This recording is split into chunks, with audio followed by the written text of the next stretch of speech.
Welcome into the 7th episode of This Week in Alabama Alt Football, where the Rockets and the Astros both took dubs this weekend. Stallions to NFL news and some Rivergators season awards, all on this week's episode of This Week in Alabama Alt Football.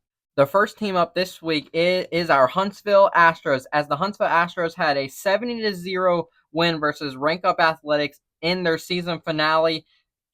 In that game, they actually announced that the Huntsville Astros will be officially joining the NXTFL, or the next football league, for next year's season. This past year they were in the IFA, but then like 2 weeks ago they ended up withdrawing from the International Football Alliance, but will join the NXTFL for next season. And also the Astros also announced a new head coach for their team. The new head coach will be former offense coordinator for the Huntsville Astros, now head coach Terry Mason. He was the Astros offense coordinator last year. Shane Anderson will still be part of the Huntsville Astros. He just will not be their head coach for next season. So everybody, let's just give a round of applause to Terry Mason for moving up in his coaching career, and hopefully we continue this undefeated streak into next year under head coach Terry Mason's leadership. And then if you want a full recap of the 70-0 season finale win versus Rank Up Athletics, make sure to watch All About the Astros episode 5, where I recap the game with all the scoring, all the major plays in that game. So make sure you guys watch that. Also, the full game was not live on Moxie Media Productions, so it was on former Huntsville Astros head coach Shane Anderson's YouTube channel. Also, next week will be Shane Anderson interview, and the Astros content will continue. I have at least 4 more episodes for the next couple of weeks for our Huntsville Astros, and that's all the Astros news that we got. New head coach and a new league coming up for the Astros next season. Our next team up this week is our Huntsville Rockets, as the Huntsville Rockets had a 26-0 win at the Missouri Silverbacks with only 16 players. We beat the Silverbacks. We've been calling them on Rocket Times episode the sad Silverbacks, but sadly the Rockets still remain second in the GDFL Extreme North Division at 3-2. Our first time that we've had a winning record this year. The Rockets are on bye this week, so they won't play, but will return August 9th versus the defeated right now 0-3 right now Mississippi Dogs. My game recap will be on Rocket Time episode number 3, so make sure you check that out if you guys want to see the quarter-by-quarter summary of what happened that game. Huntsville Rockets out.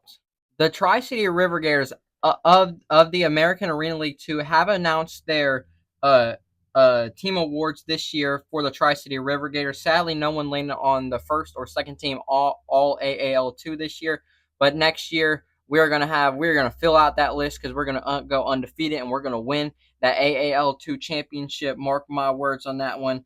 The Rivergators' defensive rookie of the year was actually defensive back Trey Dixon, who had 15 tackles, 7 interceptions, 9 PBUs, 1 forced fumble, and also 1 touchdown on the year. Congrats to Trey Dixon. He's really good in his rookie year. And also, the team MVP who they announced was linebacker Enrique Crumbs, who had 142 tackles, 18 tackle for losses, 8 sacks, 2 forced fumbles, 1 fumble recovered, and also a blocked field goal to add on to that. And then the next award was the Gator Lockdown Award. That went to defensive back Alex Dawson, who had 17 tackles, 9 PBUs, 1 fumble recovery, and also 1 pickoff. So shout out to Enrique Crumbs for being team MVP, and also defensive back Alex Dawson for getting that Gator Lockdown Award. And now, actually, the offensive rookie of the year was actually 2 players who tied for co-offensive rookie of the year. That was running back Jason Hall and wide receiver Derek Hall. So 2 Halls both got co-offensive rookie of the year. Jason Hall had 5 touchdowns this year with 8 yards per carry, and then Derek Hall had 31 catches, 248 yards, 8 touchdowns, and then 116 kick return yards to add to his stat line. I actually had, if you guys want to look back on my season awards, I had Enrique Crumbs as Defensive Player of the Year. I had Jason Hall as Offensive Player of the Year, and I had Derek Hall as Special Teams Player of the Year. That will be on Rivergators Recap 1.1. Hopefully, we can continue that up once we get more. And also, some other news is Rivergators running back Jason Hall's company, Next Play Graphics, has a $10, $25, and $30 packages / like graphic packages. So if you want a really cool graphic, is if you're like a sports player, like a football player, especially is what he's good at. Um, just uh, just reach out to Jason D Hall on Instagram, Facebook, and then his different channels. I know on Instagram it is PXPIHEXX on Instagram, or Jason Hall if you want to look him up. So make sure, if anyone's interested in custom graphics, to reach out to Jason Hall and he can get it done for you. He makes them really good. But also shout out to all these boys that got their different awards for the Tri-City Rivergators. And let's go. Hashtag Gator Mode. The Columbus Storm sadly lost 42-2 versus the Baltimore Hurricanes in the 3A National Bowl game in North Carolina. And also, if you guys don't remember, is if you're an offensive lineman, defensive lineman, or a quarterback's coach, make sure you reach out to the Columbus Storm, because they are recruiting those different positions for next season. And then more info on that is actually going to be on last week's episode of This Week in Alabama All Football. So make sure you reach out to them if you are interested in joining the Columbus Storm. And that's all the Columbus Storm news that we have this week. Last but not least is our Birmingham Stallions. Giddy up! As the Stallions have had 2 players get workout, and then actually had 2 players get signed. The workouts from July 25th through July 31st. Whenever I'm not filming this episode within that time frame. Wide receiver Kay Johnson tried out with the Los Angeles Chargers, and punter Colby Wadman tried out with the Tennessee Titans. So far, neither of them has gotten signed. So, but it could still be happening if, guys do bad in the preseason or anything like that. The Chargers did have some pretty good wide receivers. Keandre Lambert-Smith, who played for Auburn. Go Tigers. In that one, he looked really good last night. But also, 2 Stallions made it to the NFL within the last week. Defensive back Stephen Gilmore, who's actually the brother of former Defensive Player of the Year Stephon Gilmore. He signed with the Arizona Cardinals. His 2025 stats for the Birmingham Stallions was 43 tackles, 8 PBUs to combine, and also with 1 interception. He will compete on the Cardinals with cornerback Denzel Burke, Kytrell Clark, and Darren Hall for the 5th cornerback spot on this roster, and also will compete with former Michigan Panther, now Kenai Lovely, too. The first player is Denzel Burke. He was the Cardinals' 5th round draft pick this year in 2025. He played for Ohio State Ohio State, sadly, go blue. 2021 to 2024. Kytrell Clark has been with the Cardinals since 2023. He was a 6th round pick in the 2023 NFL draft. His 2024 stats was he had 1 start, but he played in 15 games. He had 12 tackles, 6 solo tackles, 1 tackle for loss, 1 sack, and 1 pass defended. And then Darren Hall, he's been with the Cardinals since 2024. He had 2 different stints on their practice squad last year, and then he played in 4 games in 2024, but only had 1 tackle. And then of course Kenai Lovely, he played for the Michigan Panthers this past year. I did not write down his stats, but he was pretty good in the limited time that he played. He had a couple of tryouts, but finally got signed with the Arizona Cardinals. So hopefully they both make it. But hopefully both Kenai and Steven can both make the roster of the Arizona Cardinals. My roster confidence is actually, I have 58% roster confidence. To me, he's NFL ready. He was on the Detroit Lions since coming out of the draft. I think he spent like 2 years on their practice squad.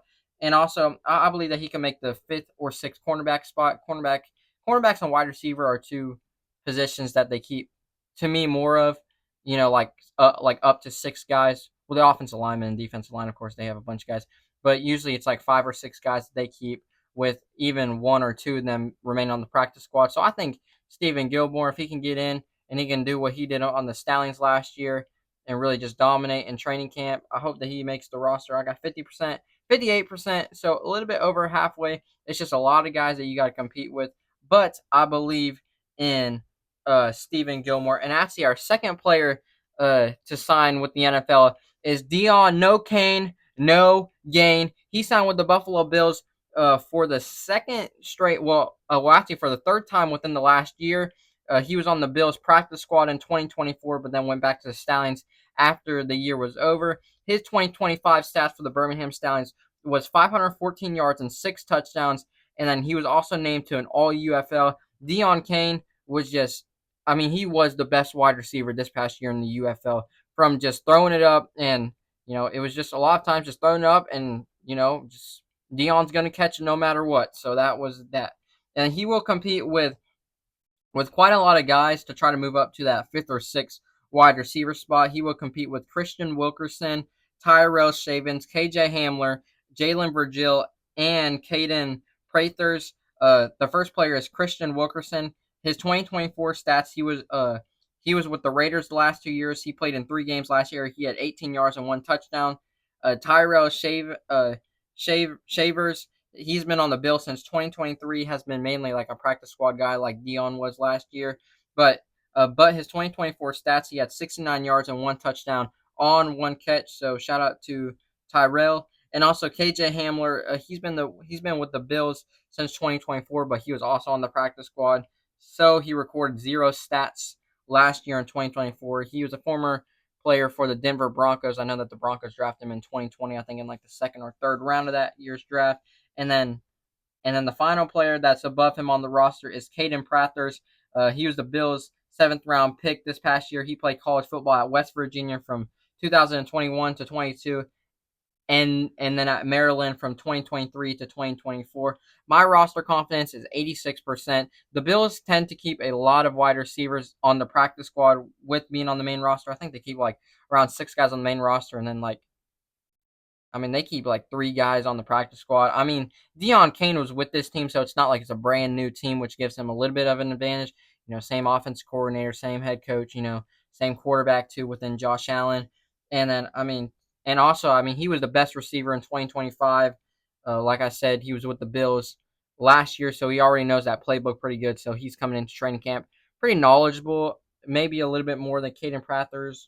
KJ Hamler and him, and Tyrell kind of shared time last year on the practice squad. So Dion, let's make it to the NFL. Let's have a big preseason. Let's have some big practices.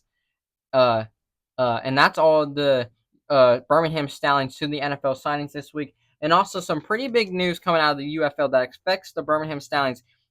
Is Mike Rapole is a new part-time owner of the UFL. He was the co-founder of Vitamin Water, Smart Water, and Body Armor, which was sold to Coca-Cola for $12 billion.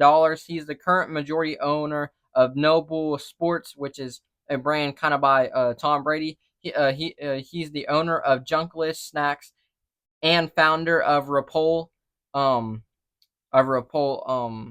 the horse stables. And then also Rapole and his private equity firm will run the business operations for the UFL this next year. Rapole announced that he is locating 2 to 4 markets, as we know, from previous reports to within the last 2 weeks. They're all kind of up for consideration.